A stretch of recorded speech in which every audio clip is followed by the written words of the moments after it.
hear some of these additional charges being described today of these few numbers of people who want to make it seem like Los Angeles is under siege. It is not. As I said before, 99.9% or 99% of people who protested did so legitimately, did so peacefully. And by the way, as a percentage of people in Los Angeles County, we have close to 11 million people in the county. 10% would be 1.1 million people. 1% is 110,000 people. We had 1/2 of 1% of the people in this county at most were protesting at all. So let's put that number back in context. 99.95% of people in this county didn't protest at all. Yet if you look at the media, the social media, the podcast, you would assume by their focus and their repeating over and over and over again of what's going on, that Los Angeles was a war zone, no different than some real war zones across this world. Nothing could be further from the truth. But we're going to announce additional charges today, both myself, Mr. Essayli, the CHP and the LAPD, to give you an idea of the types of crimes that have been committed and will absolutely be prosecuted. The first, I will announce 5 of them. Mr. Essayli will announce several others. The first one I want to focus on is by an individual named William Rubio. William Rubio is 23 years old. He has been charged with 2 felony counts of assault upon a police officer and 2 felony counts of using a destructive device to injure or destroy. Now let me describe the charges that have been alleged against Mr. Rubio. On the night of June 8th, there was a dumpster that was set on fire at 1st and Spring Street. Undercover officers observed Mr. Rubio allegedly throwing fireworks at the Los Angeles Fire Department and the Los Angeles Police Department personnel who responded to put the fire out. Mr. Rubio left the scene, but was spotted 30 minutes later, allegedly throwing fireworks at Los Angeles Police Department motor officers who were on a skirmish line. He was arrested, and when he was arrested, in his backpack, they found 20 individual fireworks. These included 11 M1000 quarter sticks. For anyone who understands fireworks, you have fireworks that range from the least explosive, an M80, an M100. These were 11 M1000 fire sticks, these quarter sticks. These quarter sticks are basically a quarter stick of dynamite. These are lethal devices, destructive devices. And had any of these been thrown in a person's direction, they very well could have killed or maimed that person. That was what Mr. Rubio was doing the night of June 8th, and Mr. Rubio was arrested. He was charged with these crimes, and if convicted as charged, Mr. Rubio faces up to 8 years and 8 months in prison. The second case involves Terrell Tillis, 30 years old. He's been charged with 1 felony count of possession of a firearm by a felon and 1 misdemeanor count of giving or receiving a large capacity magazine. On the night of June 11th, Mr. Tillis was in downtown Los Angeles, and he was detained for being out past a Los Angeles city mandated curfew. He allegedly had this loaded firearm with him that had 15 rounds in the magazine. If convicted as charged, Mr. Tillis is facing up to 6 years and 6 months in prison. Third defendant, Antonia De La Rosa, age 44. He's been charged with 1 felony count of discharging a laser at an aircraft. On the night of June 12th, Mr. De La Rosa has been alleged to be in the area of a protest in San Pedro. He allegedly pointed a green laser at a Los Angeles Police Department helicopter several times. If convicted as charged, he faces up to 3 years in prison. Fourth defendant, Eddie Lee Baldwin, age 39. He has been charged with 1 felony count of second-degree commercial burglary. On the night of June 9th, Mr. Baldwin is accused of being among many dozens of people who forced their way into an Apple store in downtown Los Angeles to loot that store. He faces up to 6 years in prison. And the fifth defendant is Adam Palermo. I will describe that case. Mr. Essayli will also describe the federal aspects of that case. Mr. Palermo, and he is featured in the video you have before you as well, was an individual who was 39 years old. He's been charged with 4 felony counts of assault with a deadly weapon on a peace officer, 1 felony count of arson, and 1 felony count of vandalism. On the night of June 8th, Mr. Palermo is accused of throwing a large rock at a California Highway Patrol vehicle from an overpass on the 101 freeway. He also allegedly lit an object on fire and threw it at a CHP SUV that was parked on the freeway. That vehicle caught fire. In this case, what you will hear is an anonymous tip from Crime Stoppers is what helped law enforcement identify, locate, and arrest Mr. Palermo. If convicted as charged on the state charges, he faces up to 9 years and 8 months in state prison. Mr. Palermo's case basically can be viewed in 3 different ways. Call it timing, techniques, and consequences. On timing, we have promised you that the charges are coming. And for anybody who's committed these crimes who wasn't arrested at that moment in time, we have told those folks that we are coming for you. And Mr. Palermo's case is an example of exactly that. That though he did not get arrested at that exact moment in time, you see behind me and throughout this entire county, law enforcement officers who are going to track down these criminals, arrest them, bring their cases to the U.S. attorney, to the district attorney, to the city attorney. We will then prosecute those cases, convict these individuals, and they will be punished. So on timing, the warning to all those criminals out there who've committed the crimes, we're coming after you. And to the people out there who are thinking about committing these crimes, please don't. Please heed this warning. The second thing is techniques.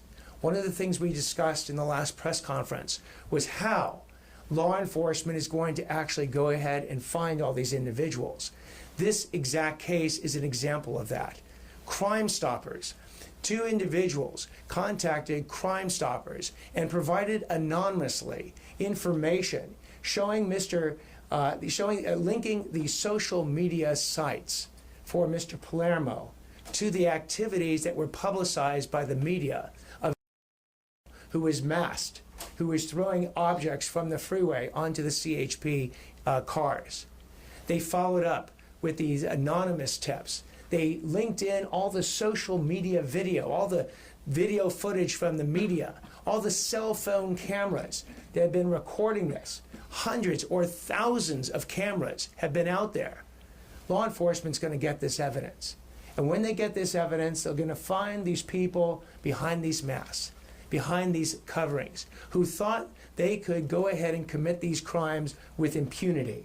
Now they're going to realize something different. And the third point about the Palermo case and these other cases are the consequences. Mr. Palermo has basically said that he thought this was his most productive day. Literally, causing this damage, committing these crimes was his most productive day. What he's going to learn is that when we bring the evidence in court and we convict him beyond a reasonable doubt, and a judge sentences him to jail or prison, that he can think long and hard as he's sitting there in a jail or a prison about what a great productive day he had. It was not a productive day. It was a day of destruction, a day of violating the laws, and it will be eventually a day of accountability. Now let me turn this over to our United States Attorney, Bill Essayli.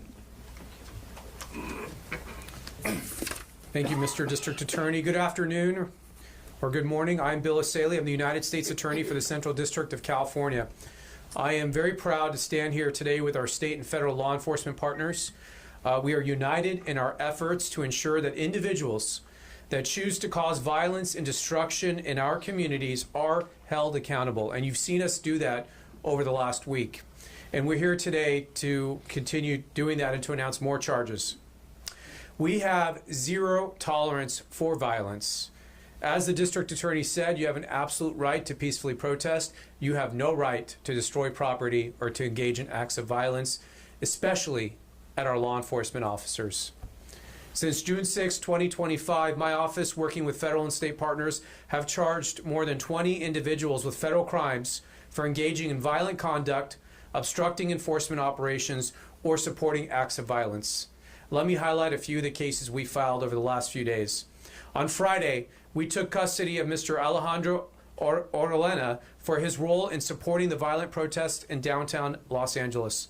On June 9th, he drove his truck downtown with an unidentified woman to hand out large quantities of face shields to individuals who appear to be engaged in violence and vandalism. He was not handing them out to peaceful protesters. His actions were captured on video, posted on social media, and observed by Los Angeles County Sheriff's deputies. These face shields are designed to protect from chemical splashes and flying debris, which helps protect violent agitators from less than lethal weapons deployed by law enforcement. When the FBI executed a search warrant at his home, they found a powerful wrist rocket-style slingshot and ammunition for the slingshot, including a bag of rocks and containers of metal BBs, a can of spray paint, plastic goggles, and a notebook with the words 1312 Blue Lives Matter 187. 1312 is an abbreviation for All Cops Are Bastards, while 187 is a common slang term for murder. He has been charged with a violation of 18 United States Code Section 371, conspiracy to commit civil disorder, and 18 United States Code Sections 231A3 and 2, aiding and abetting in civil disorders. Each of those charges carries a 5-year statutory maximum sentence. As I mentioned last week, much of the violence has been directed at law enforcement, police officers who are just trying to do their jobs and protect the community. As you saw in the news, on June 8th, our highway patrol officers were violently and viciously attacked by individuals from an overpass above the 101 freeway, throwing rocks and explosive devices and lighting CHP cars on fire. On Friday, federal agents in the CHP arrested Mr. Adam Charles Palermo for his role in the attack on our CHP officers. Palermo was caught on video participating in the attack. His social media account contained a collage of photographs and videos depicting a man holding flying debris, a CHP patrol car on fire, and various other damage to CHP patrol cars. In the caption, he wrote, "All of the protests I've been involved in, which is well over 100 now, I'm most proud of what I did today." Mr. Palermo is charged with a violation of 18 United States Code Section 844I, attempted arson of a vehicle used in interstate or foreign commerce. He faces a mandatory minimum penalty of 5 years and a statutory maximum penalty of 20 years. He will not be doing any protests for the next foreseeable future. Another case filed yesterday involves an individual who spit on a military serviceman and a law enforcement officer. On Saturday, California National Guard and federal police were outside the federal building on Los Angeles Street trying to protect federal property. Angus Johnson confronted a California National Guardsman, and after heckling him, he spit on him. Johnson then spit on other federal police officers present who were trying to keep the peace. As our president said, if you spit, we hit, and we will hit you with a felony. Mr. Johnson is charged with assaulting a federal agent in violation of 18 United States Code Section 111. He faces a maximum sentence of 8 years in prison. We have dozens of ongoing investigations, and we are continuing our work to identify individuals who engaged in violence. Their masks, their face shields will not save them. We will find them, and we will go to their home, and we will arrest them. That is a promise I make to the community.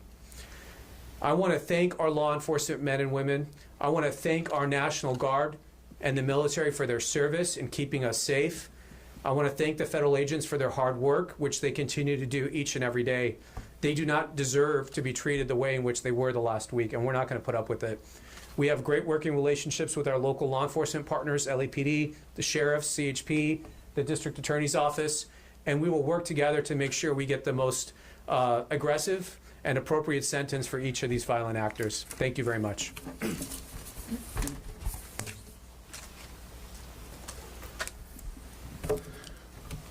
Good morning, and thank you all for being here.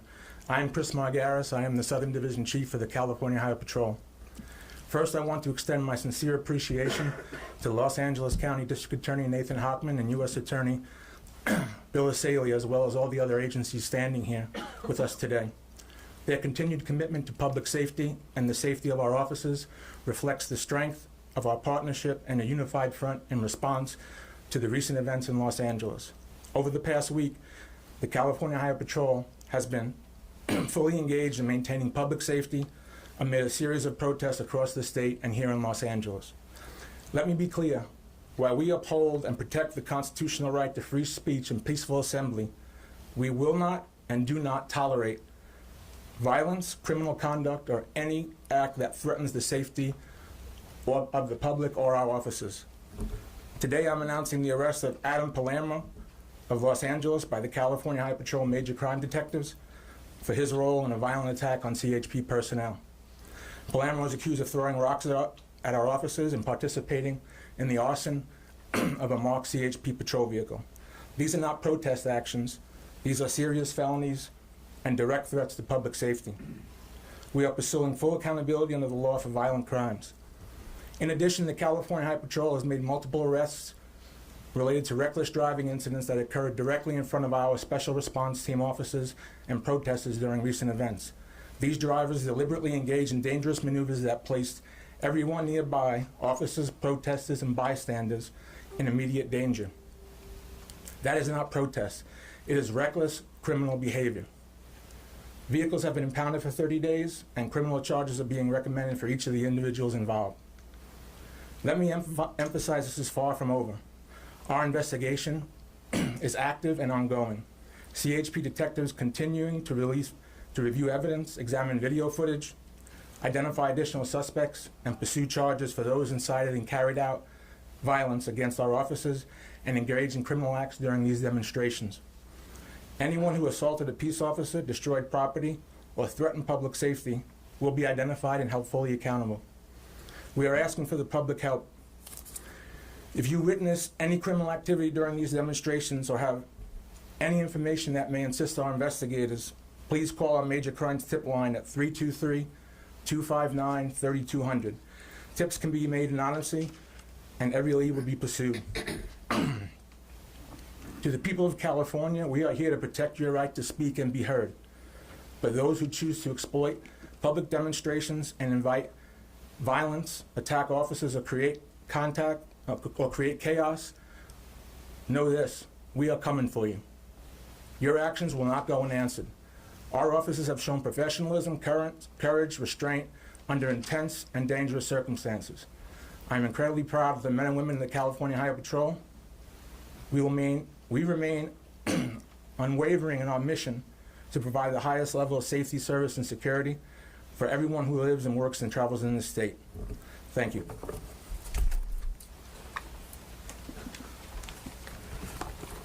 Good morning, everyone. I'm Deputy Chief Alan Hamilton. I'm the Chief of Detectives for the Los Angeles Police Department. I want to open up first with thanking our law enforcement partners, the hard work done by the Los Angeles Police Department officers, Los Angeles County Sheriff's Department, California Highway Patrol, and numerous other agencies that came in on a mutual aid basis to assist in keeping this city safe. On behalf of the Los Angeles Police Department, we want to thank them for all their hard work, the sacrifice they've done, over these last few days to make this city, this region, and this state safe. Our hats go off to all of our partners that responded when the call went out to assist, arrived in this city within hours, and assisted us in restoring order to this city. The city of Los Angeles is a peaceful and orderly city, and the Los Angeles Police Department will keep it that way. We want to thank our partners in the U.S. Attorney's Office, the District Attorney's Office, and the City Attorney's Office in assisting us on the other side of our investigations with effective and meaningful prosecution and consequences. And as my partners have discussed, these investigations that we have initiated as a result of this criminal activity will continue. As I stand here and speak, our investigators are continuing to identify individuals that were involved in violent activity and looting activity in the downtown area, and we will be making additional arrests and we will be arresting additional suspects and bringing them to justice as well as we have in these cases that we're discussing today. The Los Angeles Police Department supports the right to peacefully protest, but when individuals choose to engage in violence, arm themselves, or endanger others, including officers and community members, we will act and we will seek prosecution. Pointing a laser at an aircraft is not a prank. It's a felony and a serious public safety threat. When a laser hits the cockpit of an LAPD helicopter, it can temporarily blind or disorient the pilot, even at high altitude or at speed. In low-flying urban environments like Los Angeles, this creates an extremely dangerous situation where a momentary loss of vision can lead to a crash that puts lives at risk on the ground and with our air crews. This behavior is not only reckless, it can blind the pilot and cause a catastrophic crash. A crash caused by a laser strike could impact homes, traffic, businesses, or peaceful gatherings below. These incidents also jeopardize the safety of officers on the ground who rely on aerial support for real-time intelligence during emergency, crimes in progress, and crowd management. Unfortunately, we're seeing an increase in the use of laser pointers at protests and during incidents where individuals appear to be intentionally targeting law enforcement. This is not accidental or careless. It is often deliberate interference with law enforcement operations, and it has all the hallmarks of criminal intent. In the case of Mr. De La Rosa, the laser was reportedly aimed at the LAPD airship multiple times, demonstrating a clear disregard for human life and operational safety. I will tell you that I was out there that night when that happened at approximately 11 p.m. And I know a lot of people see Los Angeles police officers and other law enforcement agencies with the tinted glasses when we're at these protests. We have had law enforcement officers sustain career-ending and life-damaging injuries to their eyes as a result of laser strikes on the ground. So you can only imagine how dangerous it is for an air crew operating hundreds of feet above a crowd, providing timely intelligence and safety to the officers below. That activity will never be tolerated in the city of Los Angeles, and we will always seek to take effective prosecutorial action after arresting those suspects. We want to thank the district attorney for pursuing felony charges in the cases presented today, along with their partners at the U.S. Attorney's Office. These crimes don't advance any cause or further any message at all. What they do is endanger the lives of our officers, harm our communities, our small businesses who are desperately trying to recover in a very challenging atmosphere, and our civic institutions. There was some discussion about the historical buildings down here that have sustained serious damage, and it's just not going to be tolerated in this city. It is not going to be tolerated. I want to commend our detectives, our partners in law enforcement, who are working tirelessly to investigate these cases and bring justice to our city. We remain committed to ensuring Los Angeles is safe for all, and that includes those that want to come to Los Angeles and legally protest in our streets. We will facilitate that to the nth degree and make sure that they have the right to express themselves and express their First Amendment rights. Thank you. All right, we'll take questions now, and then we will have Maria Ramirez, our Assistant District Attorney, offer remarks in Spanish, and then after we're done, she can do one-on-one interviews with the Spanish media. Yes? Yes, so as of June 7th, LAPD, I believe, reported that there have been about 575 arrests. Have all those cases been over to your office, and will you prosecute them all? So to the extent that there are hundreds of arrests, some of these arrests, a good large number of these arrests in Los Angeles City will be misdemeanor prosecutions. The Los Angeles City Attorney's Office handles almost all of the misdemeanor adult prosecutions in the city. A lot of those misdemeanors can involve curfew violations. They can involve failure to disperse orders that were not complied with.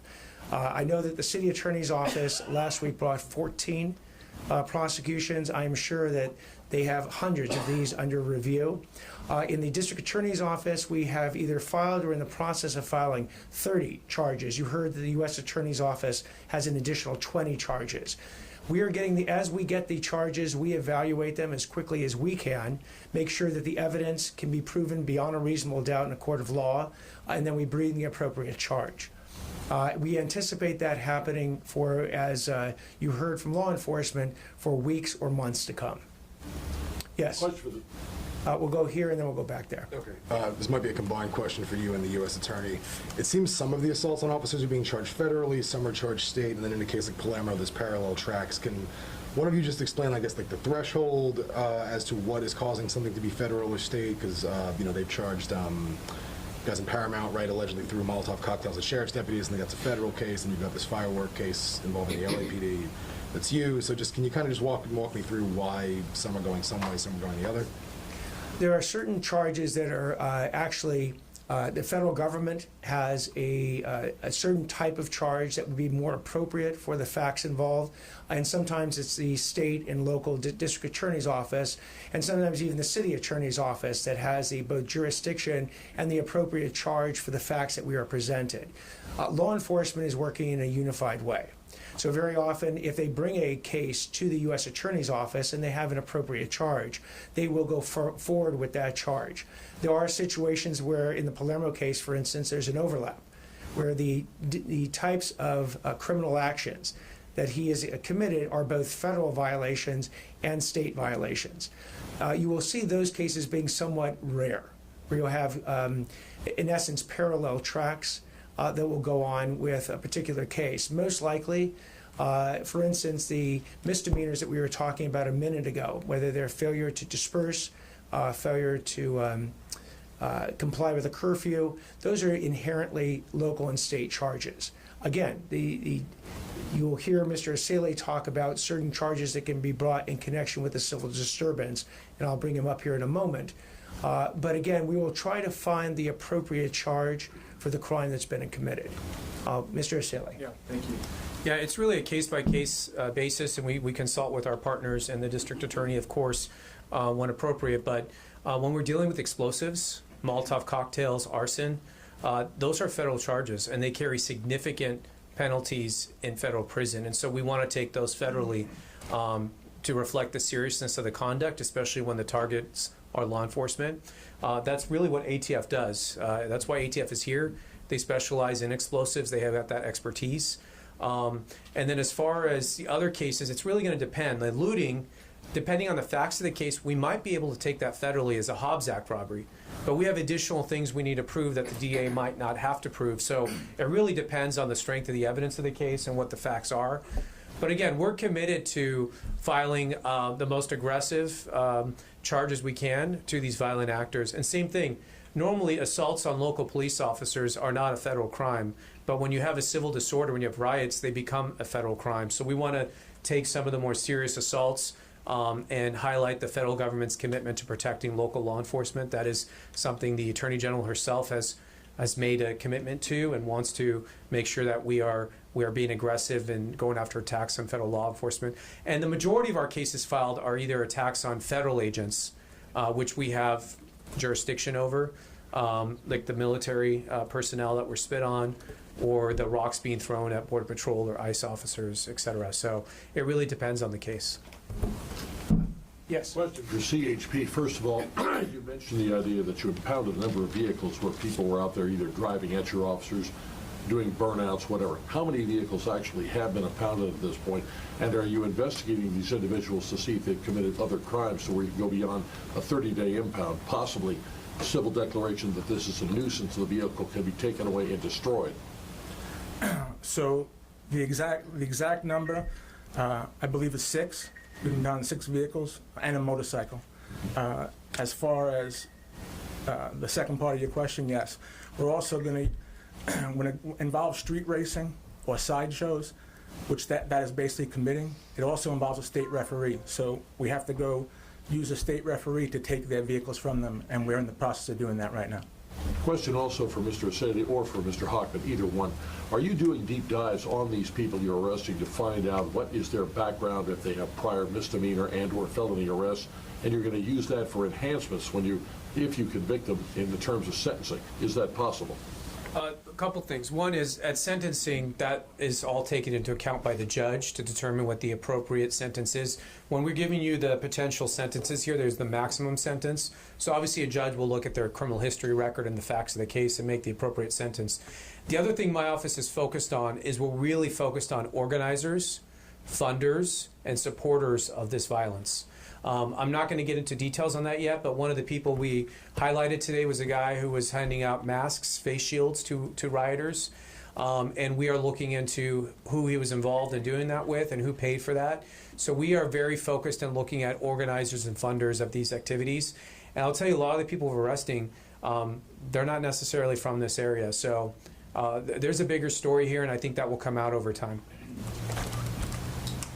And I will just briefly, in the last press conference when we announced charges against 8 individuals, one of them was a third striker. And the violent crime he's been alleged would be a third strike, which is why he was looking at 25 years to life as a maximum sentence. So yes, we do take those into account up front in deciding whether or not there are certain enhancements to bring on the state side. And Mr. Essayli's right, certainly at sentencing, someone with a long criminal history will most likely be treated differently by a court than someone with no criminal history. You've gotten into something, Mr. Essayli mentioned it, he doesn't want to get too much into the idea of the investigation of funders. There are some 30 or 40 different organizations that claim they're in, quote, solidarity with the protests.